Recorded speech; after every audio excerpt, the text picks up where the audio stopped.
Abang kan maksudnya datang dari keluarga yang cukup mapan kan. Kenapa harus mendobrak dari keluarga yang sudah mapan? Kan udah enak tuh Bang. Tapi dalam keluarga yang mapan itu belum tentu ada kebahagiaan dalam diri sendiri kan. Nah biasanya kan Pang itu digambarkannya tuh kan adalah anak-anak di jalanan gitu, yang kemudian mereka membuat sebuah aliran musik baru, kemudian pemikiran-pemikiran untuk mendobrak kemapanan atau mendobrak figur otoritarian gitu, otoritatif dan segala macam gitu. Pernah nggak Abang tinggal di jalan dan kemudian bersama-sama? Pernah. Jadi waktu itu ya saya memutuskan untuk gue pengen jadi pemusik, seniman lah. Dan kan mereka menentang kan. Ya udah kalau mau jadi seniman, angkat kaki dari rumah ini. Tato ini sebenarnya perjalanan hidup sih. Perjalanan hidup, waduh nih. Coba gitu. Bisa diceritain dong. Jadi awal tato itu sebetulnya yaitu berbaik lagi ke pemberontakan, ketidaknyamanan di keluarga. Begitu keluarga, Glenn lo begitu kan, misalnya menentang kan. Di sini saya kan memberontak. Berontak itu saya mesti keluarin kan itu. Nah saya keluarin lewat tato. Oh zaman dulu tuh tato tuh kayaknya negatif gitu ya Bang dulu ya? Ya mungkin, ya bukan mungkin, memang betul. Seperti itu ya. Tapi kan di luar sana pun saya bilang, di sana kan lebih maju. Lawyer ada yang bertato di sana, dokter ada yang bertato, profesor pun ada. Karena di sana bukan melihat dari skinnya, dari otaknya. Di sini terbalik. Waktu saya mesti operasi apa, biusnya tuh nggak mempan saya. Akhirnya dokter bilang ini kamu udah multi drugs. What is your lowest point in your life ya, di dalam hidup betul? Kehilangan ibu saya. Sebelum dia meninggal, dia datang ke launching saya di kamar mandi menangis. Akhirnya bisa launching dan akhirnya dihadiri oleh mama ya. Gitu. Yang paling menentang ya. Yang padahal dulu paling dia menentang paling ya. Menentang gitu. Jadi kakak saya telepon saya, Glenn, kayaknya mami mau ketemu lo nih. Wah, saya juga kaget kan tuh. Tumben gue bilang, kalau bahasa gue tumben dia mau ketemu gue. Saya bilang sama istri saya, udah deh besok kita kesana deh. Sorenya baru siangnya saya ngomong, sore atau paginya udah dikabarkan meninggal. Selama 25 tahun that's your istilahnya dark side. Dark time ya gitu. Dark side ya. Kemudian bisa keluar dari dark itu, apa yang menyebabkan untuk terjadinya hal itu? Apa yang men-trigger dirimu untuk keluar dari? Saya udah sampai titik yang nggak bisa jalan karena terlalu over.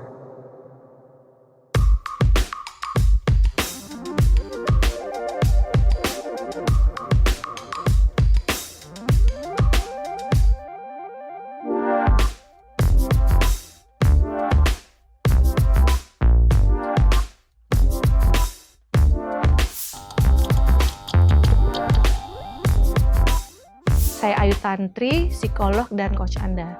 Sebagai seorang psikolog, saya selalu tertarik untuk mengetahui lebih lanjut tentang perjalanan kehidupan maupun perjalanan kejiwaan seseorang yang saya temui. Saya akan selalu menghadirkan orang-orang dan juga tokoh-tokoh yang unik, di mana kita akan mengulik perjalanan hidup mereka dan kita lihat apa yang kita bisa pelajari dari mereka. Dan hari ini bersama saya sudah ada seseorang yang saya bilang ketika pertama kali ketemu, saya lihat wah orangnya unik banget nih ya.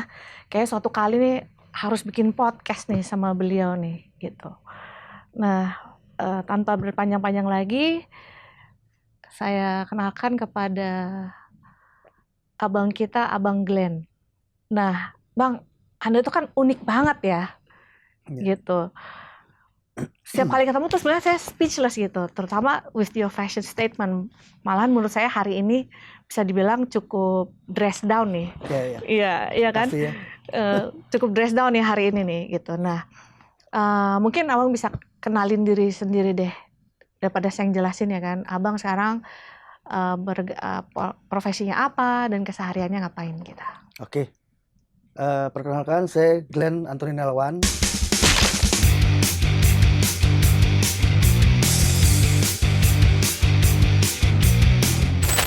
Kebetulan saya selalu dipanggil di komunitas Glenn GVTB karena saya sekarang ada sebuah band Glenn and the Vicious Boy.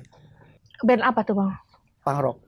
Band punk. Band punk rock. Oke, sejak kapan sebenarnya mendalami musik punk gitu? Kalau dalam melintasi musik punk itu sudah hampir 35 tahun. 35 tahun 35 ya? 35 tahun. Oke, itu udah lama banget lah ya. Ya sebenarnya kenapa sih punk? Kan ada macam-macam musik tuh. Kenapa musik punk?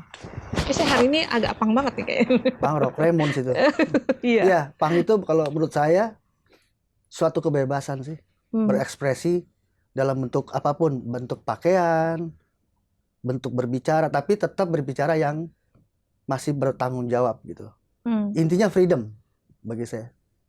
Oke. Sebenarnya freedom dari apa nih Bang sebetulnya? Semua kebebasan, dari rules, ya cara berpakaian tadi, semuanya itu apa ya?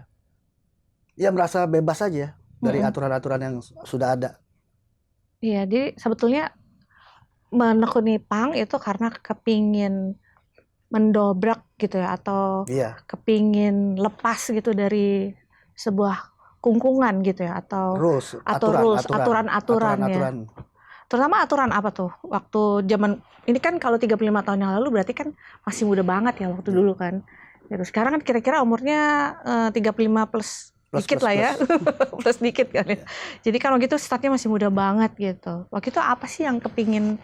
Ya kalau dulu kan awalnya dari cara berpakaian kan. Style, fashion, rambut. Karena pada saat zaman itu kalau dibilang punk rock itu kan identitas dengan mohawk. Rambut yang berwarna, jigrak-jigrak. Pada saat itu kan masih belum masuk ke Indonesia. Dan mungkin bagi orang itu kan suatu apa ya? Nyeleneh ya, apa sih bahasanya? Aneh gitu loh. Aneh ya. Ya mungkin ya itu aturan. Nyeleneh gitu ya. Nyeleneh apa sih ya itu. Jadi saya pengen mendobrak itu ya gue ini begini. Suka nggak suka ya gue begini gitu loh. Nah, berarti karena dulu belum ada gitu ya, terus kemudian justru pengen ngedalami itu ya, ngedalami punk, atau ngerasa bahwa apa namanya, aku tuh merasa terkungkung nih oleh sesuatu, which is kita nggak tahu ya apa gitu ya, terus makanya aku jadi suka sama punk gitu, atau ya, gimana terutama tuh? dalam yang paling dekat sih keluarga kan. Keluarga kan menentang itu. Nah dari tentangan-tentangan itu saya ingin mendobrak bahwa dengan yang apa saya lakukan saya juga bisa bertanggung jawab dan bisa membuahkan hasil gitu. Tapi kan di kacamata mereka itu pada zaman itu underdog. Untuk terjun ke dunia punk itu? Ya sebenarnya musik sih, seni dulu, seni musik.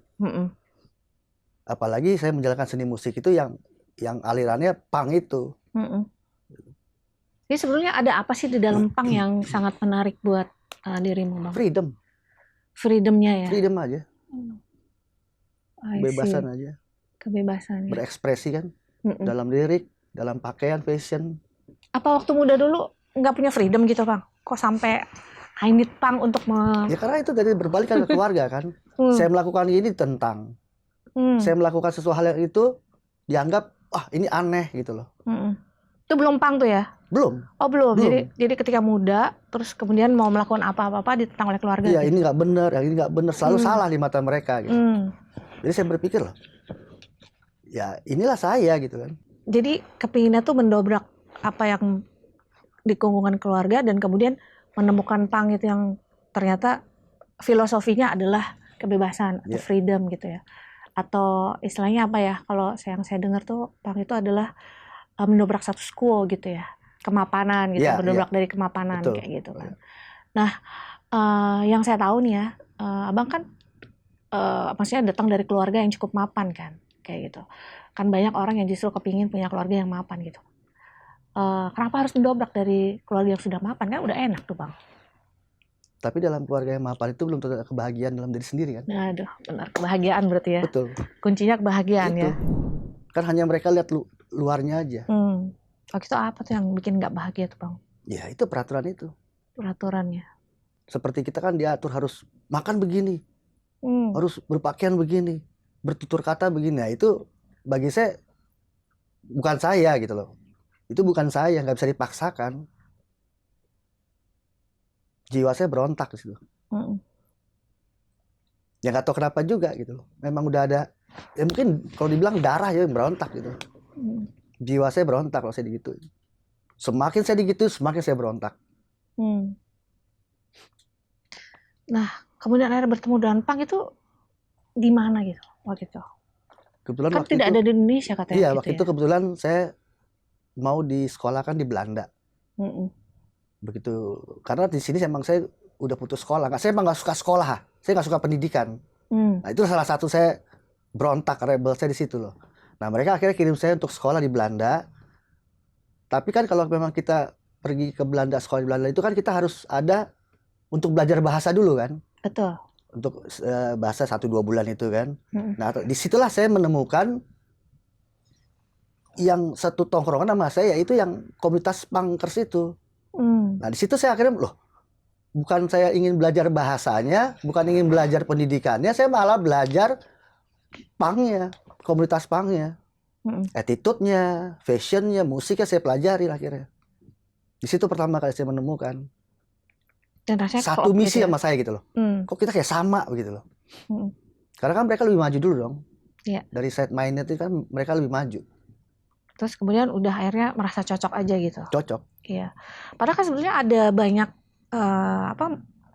musik-musik lain yang sebetulnya juga temanya tuh adalah mendobrak gitu, seperti misalnya rap gitu kan ya, atau apalah yang lainnya gitu.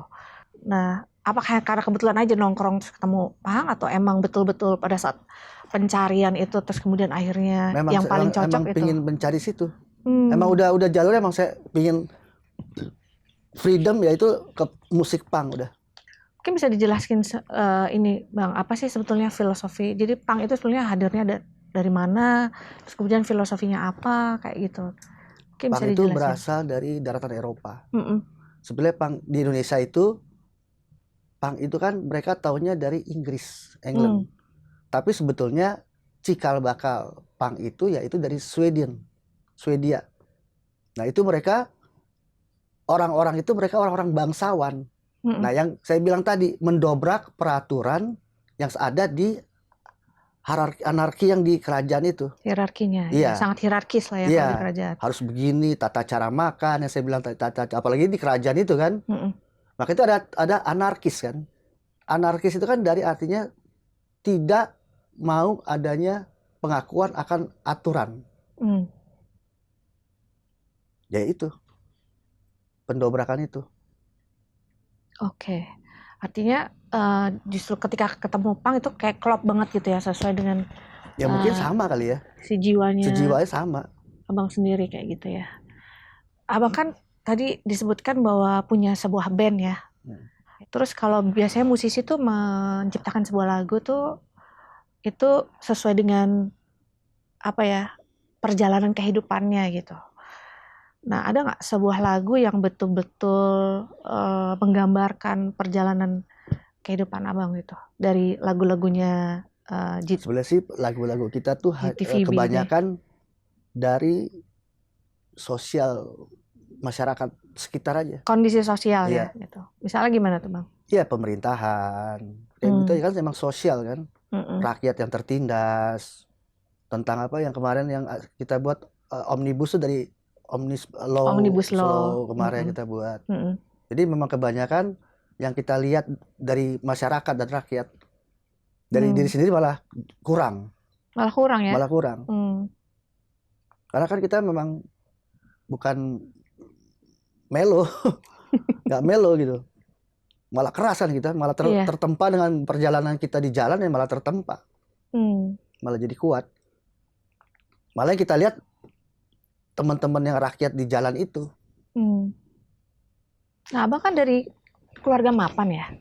Nah, biasanya kan punk itu digambarkannya tuh kan adalah anak-anak di jalanan gitu, yang kemudian mereka membuat sebuah aliran musik baru, kemudian pemikiran-pemikiran untuk mendobrak kemapanan atau mendobrak figur otoritarian gitu, otoritatif dan segala macam gitu. Padahal kan Abang kan datang dari keluarga yang cukup mapan gitu ya. Pernah nggak Abang tinggal di jalan dan kemudian bersama-sama orang-orang punk? Pernah juga, pernah. Mungkin bisa ceritain Bang. Ya waktu itu, tahun berapa ya? Tahun 83, 82 lah. Ya itu. Begitu saya bilang, sekolah tuh ya? Masih sekolah ya? Itu saya udah berontak juga. Saya udah lari-lari juga, sekolah juga udah nggak sekolah, ya skip aja gitu loh. Di Indonesia tapi? Di Indonesia, maksudnya 82 itu Indonesia. Jadi waktu itu ya saya memutuskan untuk gue pengen jadi pemusik. seniman lah. Dan kan mereka menentang kan. Ya udah kalau mau jadi seniman, angkat kaki dari rumah ini.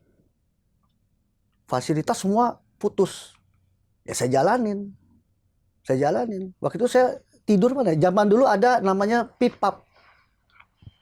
Pondok Indah Pub. Yang sekarang Duima. Nah, saya di situ. Di gudangnya saya tidur, di trotoarnya saya tidur. Saya pernah ngejalanin itu. Memang keras sih.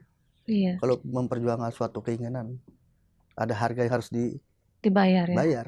Jadi karena menginginkan sebuah kebebasan, iya, yang karena dikungkung oleh keluarga gitu kan. Jadi ya memang if you want something then you have to fight for it gitu betul. kan. Even sampai you have to lose everything gitu kan Sama istilahnya kayak semua gitu. diputuskan kan. Benar. Luar biasa. Yang biasa kita bisa ngerokok, kita bisa tinggal tunjuk, sekarang ngerokok minta orang. Ya tapi ya itu ya perjalanan hidup. Tapi itu belum bertemu dengan punk itu ya pada saat itu ya, baru mau mulai. Okay. Tapi karena di Indonesia itu pada saat itu memang kita nggak bisa cari what is punk, siapa sih punk, kita belum bisa dapat karena infonya dari luar. Infonya dari luar. Maka itu begitu saya bukan lari, saya merapat ke anak-anak JIS. Jakarta International School yang di Pondok Indah. Kenapa? Tarogong. Ya mereka infonya langsung dari sana kan. Nah itu saya dapetin. Jadi bergaul dengan mereka pada saat itu. Kalau anak-anak sekarang nyebutnya anak jaksel tuh ya. Jaksel ya. ini pang jaksel ini teman-teman Jiva, ini pang jaksel. Oke. Seru banget nih. Nah, Bang kan apa tadi pendobrakan terus kemudian pang gitu ya. Jadi sebetulnya apa arti pang ini buat Abang sendiri? Buat kalau pang itu ya jiwa sih. That's you gitu ya. Ya, suka nggak suka ya itu gua itu. Dirimu adalah itu gitu ya. Oke. Soul, freedom, attitude. Kalau bagi saya itu sih. Iya. Nah kan dalam perjalanannya nih Bang ya, dalam perjalanan berkarir gitu ya. Tadi mungkin sekolah ke Belanda akhirnya bertemu dengan pang gitu kan. Terus kemudian dalam perjalanannya kan akhirnya menemukan sesuatu yang nyaman gitu ya. Kita kan biasanya kalau dalam proses pencarian gitu kan kita cari sesuatu yang menurut kita sesuai sama kita dan nyaman gitu ya. Di perjalanan kejiwaan kan biasanya begitu. Nah sekarang kan Bang Glenn itu adalah ya Glenn yang seperti ini yang sekarang ada di depan aku nih ya gitu kan, dengan with your fashion statement gitu kan, with your profession, terus kemudian juga dengan musik-musiknya kayak gitu. Nih dengan tato, bahkan tato sampai aku baru perhatiin banget emang tato di sini gitu kan, tato gini. Nah, dengan seperti ini nih, dengan Glenn yang sekarang ini sebetulnya apakah membatasi ruang gerak atau justru membebaskan gitu dengan with whatever you have gitu right now ini sekarang ini? Kalau dulu mungkin membatasi ya. Karena kan orang-orang ya itu selalu melihat kan dari luarnya. Dan apa yang saya mau lakukan itu pasti terbatas. Kayak gimana tuh misalnya? Ya kalau saya mau cari kerja atau saya mau dealing sama orang, pasti orang lihat underestimate, negatif udah. Tapi kalau sekarang kan udah banyak yang bertato juga kan banyak kan. Kalau zaman dulu tuh tato tuh kayaknya negatif gitu ya Bang dulu ya. Ya mungkin ya bukan mungkin, memang betul seperti itu ya. Tapi kan di luar sana pun saya bilang, di sana kan lebih maju. Lawyer ada yang bertato di sana, dokter ada yang bertato, profesor pun ada. Karena di sana bukan melihat dari skinnya, dari otaknya. Di sini terbalik. Tapi mungkin di sini udah mulai kan, ada kafe-kafe itu yang semua tatoan, yang kasih kerjaan apa jadi apa. Banyak sekarang udah mulai ini. Jadi kan kalau di sana orang yang penting isinya dibanding skinnya. Kalau di sini terbalik tuh maksudnya gimana tuh Bang? Iya, lihat skin dulu. Underestimate, skin pasti otaknya nggak bener nih. Kan belum tentu semua kan. Kalau dulu membatasi. Membatasi. Iya. Tahun-tahun berapa tuh kira-kira yang membatasinya? 92, 95. 92 ke 95. Terus kemudian akhirnya sudah tidak membatasi lagi. Enggak, Sekitar 2000-an lah. 2000-an ya. Itu orang sudah bisa mulai menerima atau sebetulnya Bang Glenn sendiri yang merasa bahwa gue udah nyaman nih sama diri gue yang ini gitu. Sudah nyaman. Sudah nyaman. Karena gimana pun juga suka nggak suka ada yang pengikutnya juga kan. Biarpun cuma segelintir orang. Jadi akhirnya udah nyaman juga ya. Nyaman, gitu. udah comfort aja bagi gue. Nah ini ngumpulin tato nih dari umur berapa ini? Waduh, umur berapa ya? Ya teman Jiva kalau yang lain kan biasanya ngumpulin merchandise atau apa ya. Kalau abang kita ini ngumpulinnya tato gitu loh. Tato ini sebenarnya perjalanan hidup sih. Jalan hidup, waduh nih coba gitu. Bisa diceritain dong. Jadi yang ini kapan itu susah. gitu. Ya, susah. Bukan susah sih. Maksudnya gini. Awal tato itu sebetulnya yaitu berbaik lagi ke pemberontakan, ketidaknyamanan di keluarga. Begitu keluarga Glenn lo begitu kan misalnya menentang kan. Di sini saya kan memberontak. Berontak itu saya mesti keluarin kan itu. Nah, saya keluarin lewat tato. Daripada saya sakitin orang, lebih baik saya menyakiti diri sendiri tanpa sadari ya di alam bawah sadar saya. Daripada saya pukulin orang atau siapain orang kan, jiwa saya berontak mendingan saya. Nah, itulah pertama kali tato saya. Jadi sebetulnya untuk meredam kemarahan pada saat itu. Jadi caranya untuk menghilangkan itu adalah dengan cara menyakiti diri sendiri gitu untuk meredam kemarahan gitu ya. Does it work? Did it work? Iya. It work. Jadi meredam gitu kemarahannya gitu. Dan memang pakai tato itu sakit atau gimana? Kalau nggak sakit mungkin semua tatoan kali. Ya kan? Oh gitu ya. Karena tatoan karena takut sakit ya sebenarnya orang-orang yang nggak bertato gitu ya. Oke. Sakit banget itu. Sakit. Apalagi di daerah-daerah yang memang secara syaraf dia ini ya kayak wajah gitu kan. Kalau syarafnya banyak sakit. Kan. Oh justru nggak sakit ya? Oh, yang paling sakit di tangan atau apa? Sakit sini. Oh, justru di sini ya? Malah orang dulu pertama tato di sini kan? Ya itu sebenarnya bagi saya sakit. Oh, itu ya kan semua ketahanan tubuh manusia beda-beda kan. Ini menarik ya. Jadi mengumpulkan tato ini sebetulnya adalah sebuah cara gitu ya. Karena adanya kemarahan gitu yang sangat luar biasa ya ke berbagai macam hal gitu kan. Terus kemudian diarahkannya ke tato ini gitu. Yeah. Selain kemarahan-kemarahan itu selain kepada tato tuh diarahkan kemana lagi tuh waktu itu Bang? Ke lagu misalnya atau apa? Lagu tuh belakangan. Oh, lagu belakangan. Oke. Yang saya dulin tuh sama alkohol. Pada saat itu. Pada saat itu ya. Usia berapa tuh kira-kira tuh? 18 tahun. 18. Selama 25 tahun. 25 tahun. Dan itu perjalanan selama 25 tahun itulah ketika kemudian bertato, kemudian akhirnya bermusik punk dan segala macam begitu ya Bang ya. Seperti itu. Ya kalau pada saat itu saya bilang zaman kegelapan sih. Dark side. Benar-benar dark side. Mungkin bisa cerita sedikit tuh di zaman kegelapan itu apa yang menyebabkan akhirnya masuk ke situ gitu? Ya tanpa disadarin juga ya karena pengaruh di punk juga. Komunitas jadi punk. Karena pergaulan gitu. Bukan saya menyalahkan komunitas punk ya, bukan ya. Kan kalau di dunia rock kan rock and roll. Ya kan? Rock and roll. Kalau dunia punk mungkin drugs dan alkohol. Tapi di sini saya satu lagi tidak menyalahkan suatu genre atau apapun. Ya hanya mungkin lingkungan temen gitu kan. Pertama, lo coba ini dong. Wah ini apalagi kan kalau waduh keluarga gue nggak mendukung nih, udah pakai ini deh. Pasti nanti suara setannya tuh evil Lucifer kan di kuping. Nah, akhirnya terjerumus. Sampai lama gitu ya. Ya 25 tahun lebih, 20 tahun lebih lah. Dan itu udah pakai segala macam tuh ya Bang ya. Multi drugs. Oke. Itu saya juga tahu multi drugs juga karena ke dokter kan. Waktu saya mesti operasi apa, terus biusnya tuh nggak mempan saya. Akhirnya dokter bilang ini kamu udah multi drugs.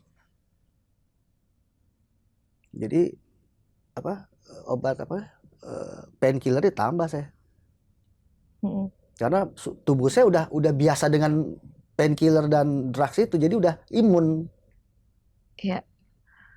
Nah, tadi berkaitan sama anger, kemudian mungkin rasa kecewa ya, karena tidak didukung, karena selalu ada dikekang dan segala macam, larinya ada tato dan kemudian juga drugs dan segala macam gitu. Nah, sekarang kita balik ke tato nih Bang nih. Tato ini kan perjalanan hidup ya, kayak gitu. Nah, what is your lowest point gitu di dalam kehidupan gitu? Dan gimana tuh waktu itu melewatinya pada saat itu gitu. Tadi kan ada katanya dark time kan gitu. During the dark time juga pasti kan ada ups, ada down dan segala macam. What is your lowest point in your life ya, di dalam hidup, betul. Kehilangan ibu saya. Dengan mama. Pada saat itu Abang lagi ada di mana? Saya lagi di rumah waktu itu. Dan itu sebetulnya 1 minggu habis launching album saya pertama, dia datang. Oh, beliau datang? Datang. Setelah itu sebulan dia meninggal. Oh, akhirnya beliau mendukung ya atau gimana tuh? Ya kalau dia datang kan berarti dia mendukung kan. Iya. Oh, ini anak gue selama ini gue nggak percaya begini-gini, akhirnya berdiri di stage yang paling besar kan. Di kafe yang paling mahal. Karena pada saat itu kafe itu tidak boleh ada konser musik punk. Nah, itu lagi saya bilang, saya dobrak lagi tuh. Punk bisa di sini kok. Saya tancapkan bendera anarki di sini. Ternyata benar kan. Dan ibu saya datang. Situ saya udah bangga aja. Setelah sebulan baru meninggal. Itu berapa lama lalu itu, Bang? 2020. 2020. 21 deh. 2021 ya. Itu? Belum lama ya? Belum. Ya 2 tahun ya. Setahun ini. 2 tahun. Oh. Itu launching album pertama atau? Dari band saya yang baru. Oh, dari band yang baru.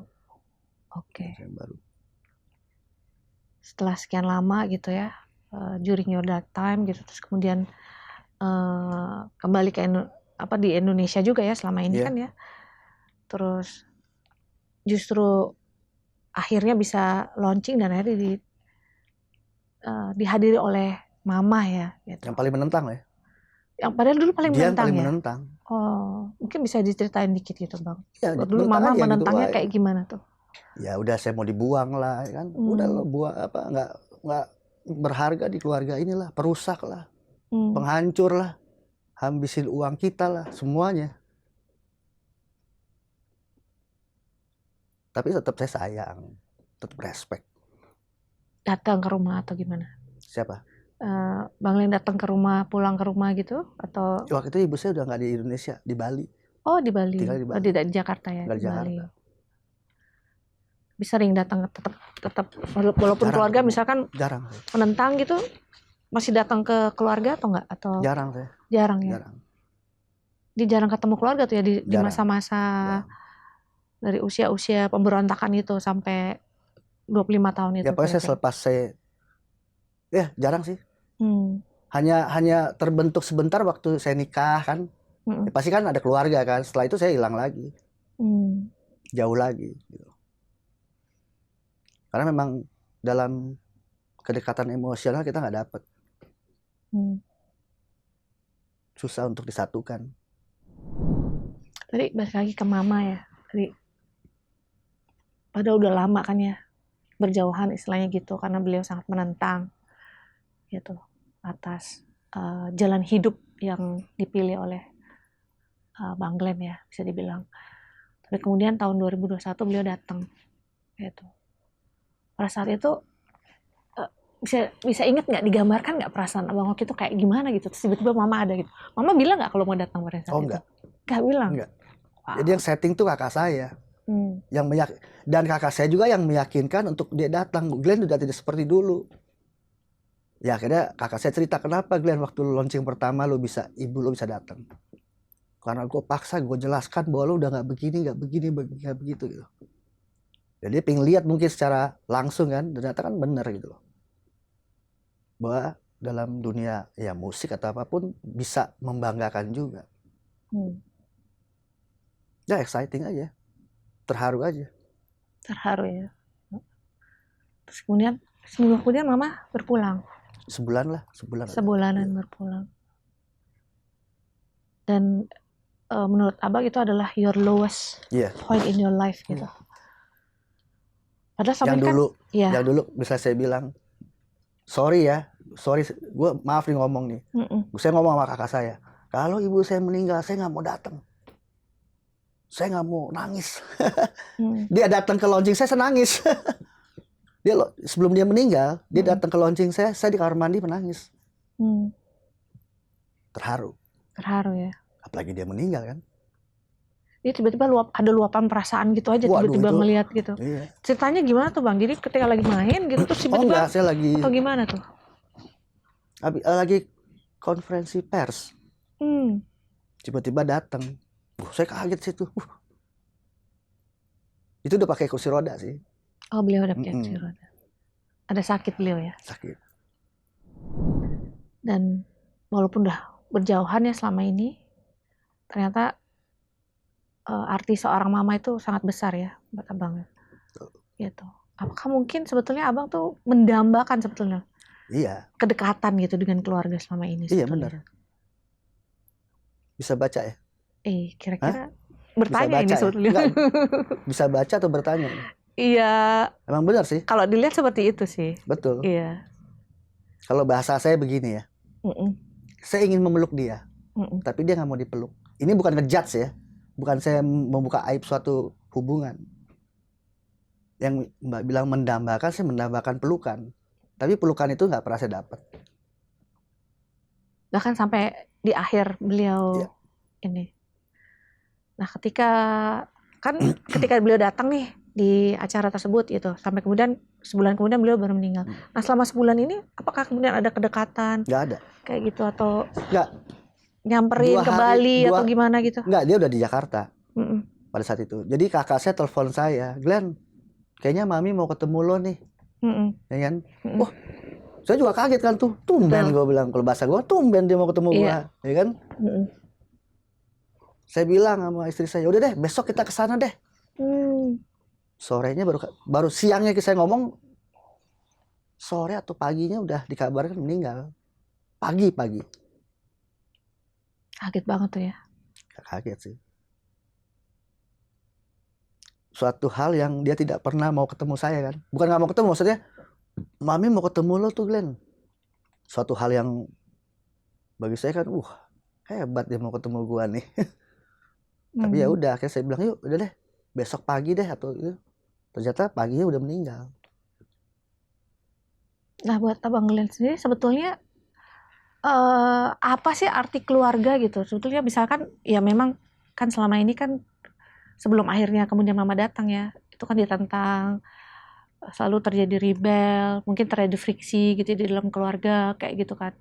Tapi sebetulnya deep inside your heart gitu, sebetulnya kepingin nggak sih dekat dengan keluarga gitu, dan sebenarnya keluarga itu berarti atau gimana gitu? Oh ya kalau memang dekat sih mau dong. Ya siapa sih yang nggak mau punya suatu keluarga yang hubungannya baik kan? Pasti semua mau. Tapi di sini keluarga bagi saya seperti sinetron sih. Penuh intrik. Jadi saya sebenarnya nggak suka suatu keluarga, saya nggak seneng. Adanya adik, kakak tuh saya nggak suka. Karena? Ya karena tidak keharmonisan keluarga saya. Jadi tidak sulit untuk berkomunikasi gitu maksudnya? Sulit. Gimana? Sulit. Nggak ada something in common gitu nggak ya? Ada. Yang bisa diobrolin selalu atau apa? break communication. I see. Selalu ada yang salah. Kita yang benernya salah. Ya kan makanya saya bilang, beruntunglah engkau yang punya keluarga baik. Iya. Selalu saya bilang sama teman-teman saya, kok teman-teman, wah ibu lu, udahlah, lo beruntung aja yang punya keluarga baik, lo gak usah ceramain gua. Gua ya gua, keluarga gua. Kalau dengan ayah gimana tuh? Apa arti ayah buat? Oh dia support. Dia support bukan dalam support Dia nggak ada suara sih di keluarga saya. Oh, justru beliau tidak ada suara. Nggak punya suara. Mama yang Dia sebenarnya ini. support nih, tapi dia nggak bisa. Karena memang di keluarga saya tuh garis ibu yang paling dominan. Dia support tapi diam-diam gitu atau gimana tuh? Nggak bisa juga. Pernah diam-diam tapi akhirnya kan ketahuan dia. Dia yang dimaki-maki, saya kasihan lah. Lucu makanya tuh, kalau saya bilang keluarga saya lucu, kayak sinetron. Kalau saya bilang kayak sinetron, penuh intrik, penuh basa-basi, penuh kemunafikan. Tapi ya itu is our life, ya udah. Ya saya jalanin kan, makanya saya memberontak. Makanya saya nggak suka akan ada adik, ada saudara, kakak saya nggak suka aja. Jadi sampai hari ini juga belum berkomunikasi ya? Sama? Dengan siblings, dengan your kakak atau adik atau apa? Oh, setelah orang tua kita meninggal malah kita jadi deket. Setelah kedua orang tua kita meninggal kita jadi lebih deket, malah lebih solid, malah selalu komunikasi tiap hari. Jadi ayah sekarang udah nggak ada, ibu juga? Ayah duluan sih. Ayah udah berpulang. Malah lebih jadi solid kita bertiga. Kan kita tinggal bertiga sekarang. Ketika ayah berpulang, sedih juga nggak? Seperti ketika mama berpulang? Sedih tapi biasa. Karena lama ya, nggak ini, nggak berdekatan atau ya, gimana? Kurang sih dia, kurang juga. Makanya saya secara pribadi saya sama kedua orang tua saya itu tidak ada kedekatan, nggak ada emotional touch, nggak ada. Nah, kalau apa namanya, ini tadi tentang keluarga ya. Terus keluarga itu kan biasanya jadi tempat yang teraman ya buat seorang ya, buat seseorang tuh menjadi diri sendiri gitu biasanya. Nah, seorang Glenn yang muda kan justru memberontak gitu. Apakah pada saat itu emang memberontak tuh jalan satu-satunya gitu? Jalan keluar satu-satunya? Ya mungkin pada saat itu iya, pada zaman itu iya. Pada zaman ya, itu saya bilang kan, saya melakukan yang terbaik aja salah. Bisa saya mau kerja, lo kerja bla bla bla bla. Oh salah. Pokoknya apa yang saya buat baik itu salah. Nah, Bang kan tadi sudah sempat cerita ya bahwa selama 25 tahun that's your istilahnya dark side. Dark time ya gitu. Dark side ya. Dan kemudian bisa keluar dari dark itu, apa yang menyebabkan untuk terjadinya hal itu? Apa yang men-trigger dirimu untuk keluar dari? Saya udah sampai titik yang nggak bisa jalan karena terlalu over, terlalu load. Udah nggak bisa jalan, maksudnya sampai paralyzed gitu atau gimana? Udah nggak bisa istri saya udah nggak bisa bergerak. Akhirnya pada saat itu kakak saya bawa saya ke Bali untuk direhab. Ya udah, akhirnya pada saat itu pas saya sembuh itu saya pulang lagi ke Jakarta. Saya memutuskan untuk memang selalu kan, memang kalau orang itu dari sini selalu kan. Saya bersumpah nggak mau lagi. Cukup lah. Drugs udah nggak sama sekali. Jadi memang ketika kita tuh mau berubah, itu memang harus datang dari kemauan sendiri gitu kan. Betul. Jadi mau 25 tahun kayak, mau 30 tahun kayak, mau berapapun, asalkan diri kita udah bilang bahwa oke, saya harus stop. Enough is enough.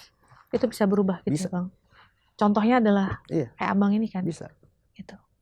Jadi gimana tuh waktu itu proses abang bilang sama diri sendiri gitu bahwa aku harus stop ini? Bersumpah dalam hati aja. Biarpun kita kembali lagi ke lingkungan yang situ, kalau dia nawarin kita nggak mau udah. Ya kalau saya begitu ya. Saya pernah juga kan, apalagi sekarang kan saya di musik itu kan banyak juga godaan lagi kan. Make lagi orang-orang istilahnya fans ngasih, saya nggak mau. Ya kalau sini saya ngaku, saya ambil aja. Saya ambil sih, saya buang WC. Oh gitu. Sekarang udah sampai kayak gitu ya? Iya. Luar biasa. Oke.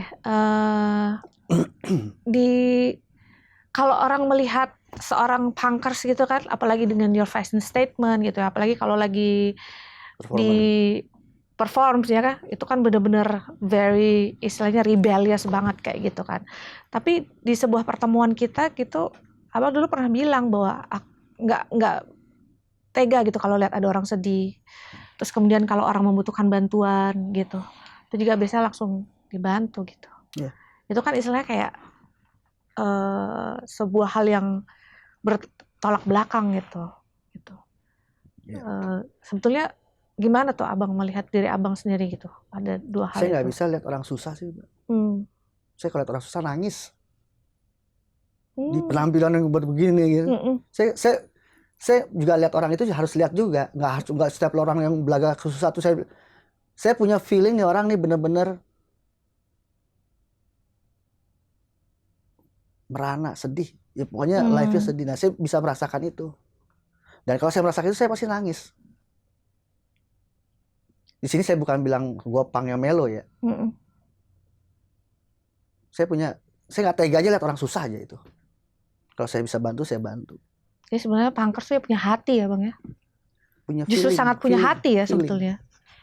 Karena sebenarnya kan tadi kan abang bilang bahwa lagu-lagunya tuh adalah sebuah hasil observasi terhadap keadaan sosial di mana justru kepingin rebel dan harusnya jangan begini dong. Betul. Gitu kan sebetulnya kan. Berarti sebetulnya memang punkers tuh justru punya hati ya dan melihat itu dari kacamata orang-orang yang kesusahan juga sebetulnya ya kayak gitu. Sosialnya lebih tinggi, social life-nya lebih tinggi. Ya pernah nggak ada orang yang salah paham gitu dengan melihat abang seperti ini gitu terus punya salah paham tentang dirimu gitu misalnya? Secara terang-terangan sih belum ya. Nggak berani kali ya. Ya nggak tahu ya, tapi ya biasa aja. Tapi saya belum pernah menemukan seperti itu. Oke. Nah kita udah ngobrol banyak nih ya tadi tentang musik punk, tentang keluarga kayak gitu ya. Nah aku yang sangat tertarik tuh adalah bahwa you have your dark side. Pertamanya startingnya dari pencarian gitu ya, kemudian menemukan diri dan kenyamanan di dalam punk, kemudian akhirnya ada masa gelap lah di situ gitu kan. Terus kemudian akhirnya sekarang istilahnya udah keluar dari masa gelap itu gitu. Nah, Glenn sendiri kan sekarang punya anak laki-laki ya? Oh iya. Dan sudah beranjak dewasa kan? Remaja. Iya, udah remaja. Gimana sekarang hubungan dengan dia tuh? Baik. Kalau dibandingin dengan dirimu dulu dengan keluarga gimana tuh? Saya bilang, saya ingin dengan anak saya seperti teman. Saya nggak mau ngejudge, gue bapak lo nih, gue nggak mau. Tapi tetap kita mentreatmentnya ya, lo harus respect ke gue. Karena gue yang bertanggung jawab buat hidup lo ini. Setelah lo nikah itu urusan lo. Tapi saya mentreatmentnya itu saya nggak mau seperti saya dulu, orang tua ke saya dulu. Ya dia mau jadi apa terserah. Tapi tetap bertanggung jawab. Balik lagi freedom lah. Jadi apa yang dulu dirasakan oleh Glenn ketika dengan orang tua itu nggak pengen terulang kepada anak gitu ya? Nggak mau. Sekarang deket banget tuh sama anak, kayak friend banget gitu ya? Iya deket. Kan dia ngeband juga sekarang kan? Oh sekarang ngeband juga? Iya. Tapi buat hobi. Oh. Buat hobi aja, passion aja. Oke. Baik, ini sebelum kita tutup diskusi kita, bukan diskusi lah, ini ngobrol lah ya. Ngobrol. Oh, ada nih satu yang aku juga pengen tahu nih. Ini kan sekarang kita udah memasuki tahun 2024, udah pertengahan tahun nih. Sebagai seorang musisi, dan tentu kan musisi punya band ya. Band itu pasti kan pengen main. Nah, itu artinya dirimu juga seorang pengusaha lah ya gitu ya. Nah, apa sih target-target untuk di tahun 2024 ini? Dan sejauh mana gitu? Udah apa yang ingin dilakukan sepanjang 2024 ini udah dilakukan dan sejauh mana belum gitu? Apa yang belum gitu? Kalau yang udah dilakukan 2024 ini kan yang kemarin habis launching album kedua. Dengan band yang baru itu ya? Band yang baru. Dan gue pingin untuk kedepannya ini pasti ingin menjadi lebih besar. Dan pingin di Indonesia ini ada suatu event yang benar-benar punk festival terbesar di Indonesia karena belum ada. Itu sih yang gue pengen coba. Tapi ya itu tidak semudah berkata kan, harus punya proses juga.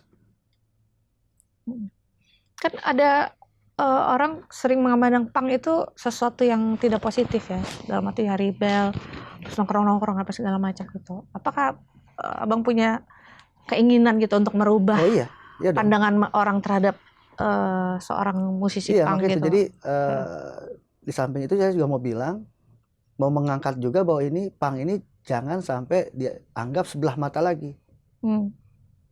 Musik punk itu musik yang keren, bukan musik yang ece-ece, bukan. Jadi memang jangan memandang sebelah mata. Itu kan ada slogannya kan, punk's not dead. Dia tidak akan pernah mati. Sampai kapanpun tidak akan pernah mati. Karena yang disuarakan itu sosial, rakyat, Kondisi sosial ya, kondisi sosial, ketidakadilan, tidak gitu keadilan ya. ya mereka mengangkat suatu materi ya buat rakyat lah. Justru harusnya bisa dekat ya. Oh iya. Masyarakat tuh terhadap musisi punk gitu kan sebetulnya, kayak gitu.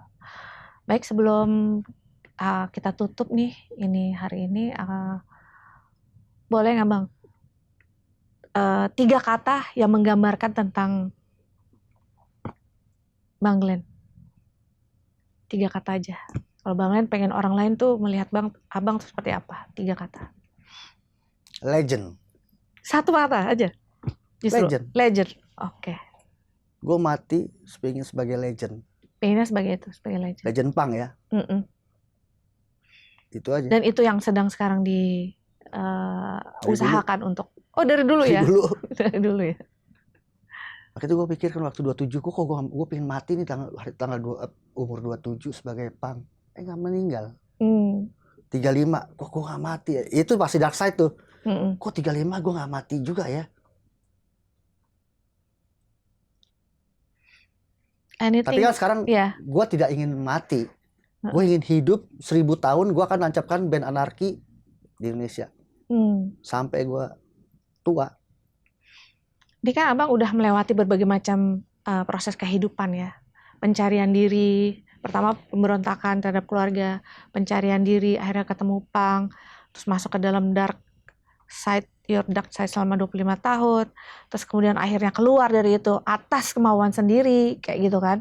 Tentu karena ada sebuah kejadian lah, tapi atas kemauan sendiri akhirnya keluar dari situ. Udah banyak melewati up and down-nya kehidupan lah, seperti itu. Nah, kalau misalkan sekarang you can say something to your young Glenn gitu. Bisa ngomong terhadap Glenn yang masih umur 18 atau 17 lah. Apa yang akan kamu omongin ke dia? Jangan seperti gua. Jangan seperti kamu. Yang kamu jalanin ini. Kenapa tuh? Ya jangan aja. Sakit. Menyakitkan perjalanannya. Susah. Apalagi Bang? Untuk gak jadi gila.